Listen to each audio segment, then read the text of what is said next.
Hey, what's up, YouTube? Welcome to Check Me. Let's talk about this Philadelphia Eagles game.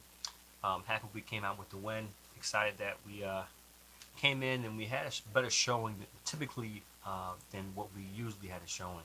I thought Jalen Hurts played well at quarterback. I think our running game wasn't as fluent as we wanted, but we did use Jalen Hurts quite a bit. Receiving core AJ Brown came out and made some catches that he was supposed to make. Didn't see any big monumental drops, just maybe some miscommunication and off-target throws. I think the concern that we come out of this is our defense.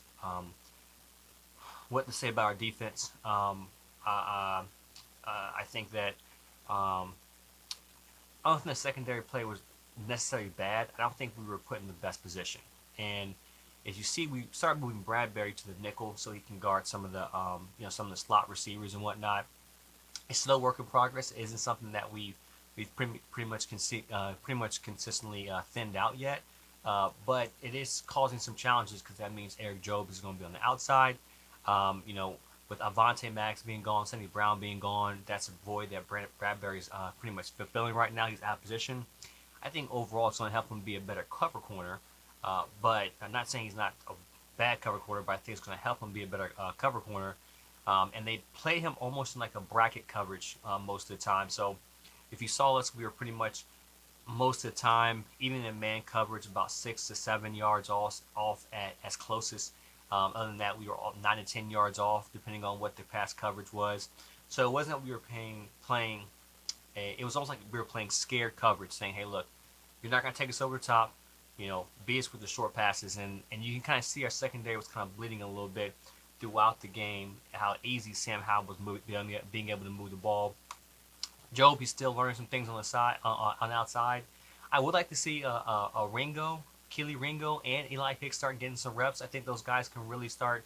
If we rotate some of those guys, I think they can start really getting familiar with the outside. I really like Ringo as a slot corner.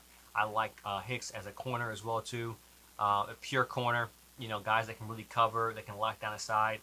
These guys I would like to see start getting reps, not out of injury, but just out of casual, normal play. So I did think that the secondary did okay. We did miss out on coverage sacks, and the pressure wasn't as consistent as we thought it was throughout the game. Yeah, we were getting pressure on Sam Howell, but we also did create running lanes, which I thought we should avoid, and we weren't really getting to him as quick as we needed to with the off coverage. So I think this game will ultimately make us better on defense. From the challenges we were dealing with. Um, if you look at what we probably were most challenged with was stack receivers. Whenever they stacked receivers, we pretty much had Bradbury in a bracket coverage where he would take the inside man. And typically, when you stack receivers, if you're not going to press that first man and knock them off the route, you bracket a guy where the inside corner plays an inside shade a little bit inside, plays a shade inside, and he gets inside guy. The guy over top essentially may get the outside guy. If you're close to a line of scrimmage where you're maybe pressing, the the press guy will take the low man and the high man will take the high man, depending on how they communicated. What we did with Bradbury is we pretty much had him take the inside man most of the time, and it caused some problems. You see, Darius Slay had to go over top to get him to get coverage on the route.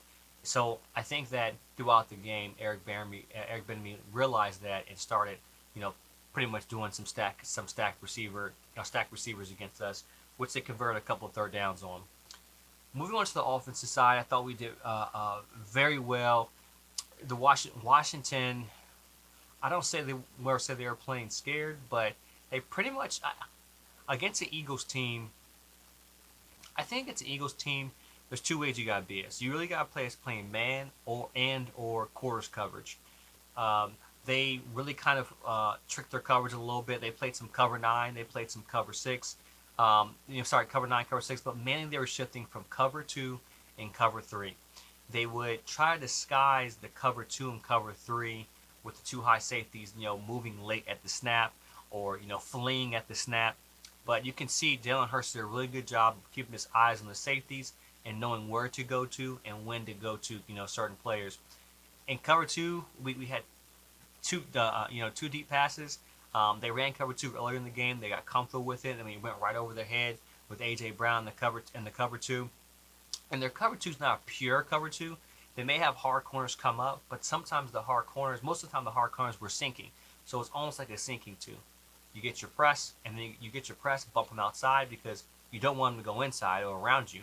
And the receiver's goal ultimately is to go outside and stay inside. So if you get outside and stay vertical as a receiver like AJ Brown did, he caught that big pass.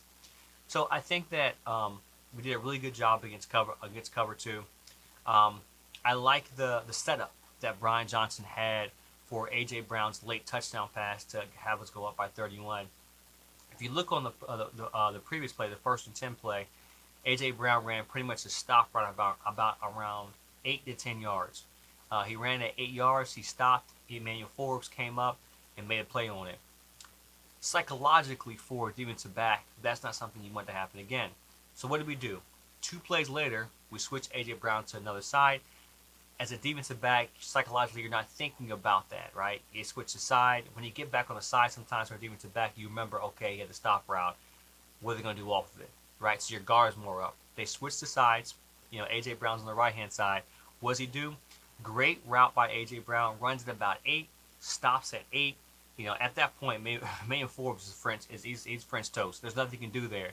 AJ Brown pretty much simply just runs off of it and scores a touchdown because he'd be on a double move. Great setup by Brian Johnson to be able to switch the play and go to it. You could have easily ran that with Devontae or Emmanuel Forbes, but Emmanuel Forbes didn't want to get beat again on the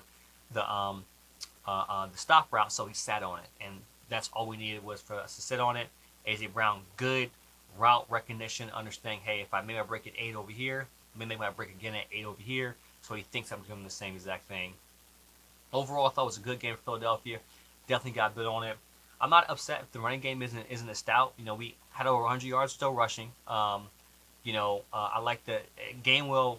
We see that Swift started making everyone back. Gainwell did get some tough runs in. I expect their usage rate to go up throughout the season. AJ Brown had 9 for 175, 2 touchdowns, 13 targets. Devontae Smith 7 for 78, 9 targets. Devontae Smith pretty much running gassers out there. He's taking the role of pretty much Quez Watkins, spreading the defense, taking the top off the defense, and Omalad Zaccheaus, who had the big catch for the first down, is kind of mustering in the middle because he's not a vertical threat like Devontae Smith. But yeah, didn't turn the ball over. I thought was well. Defense has got shaping up a little bit on the D line, but other than that, I thought we did well. We got to the quarterback 5 times. Nicholas Morrow had a day. He got to the quarterback 3 times.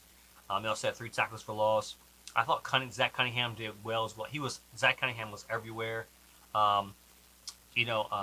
Reed Blankenship had 2 PDs, but QB hits are a big thing as well too. Fletcher Cox had 2. Fletcher Cox was in his face all day. Sam Howell's face all day. I thought Sam Howell did a good job for the offense they were running. I thought he did a good job. He hit the spots that he needed to hit. I think there was maturity that Sam Howell had from the Bills game that carried over as far as getting the ball out quick, throwing to your check down. These are things that you want to say, hey, look, give what the defense is taking you. And the Eagles did a lot with our kind of cloud blanket coverage to mitigate that. So happy we got the win. We'll build on it. I'll break down a little bit more film more intuitively than I typically do, rather than just be a talking head up here. And we'll talk more about the X's and O's and whatnot.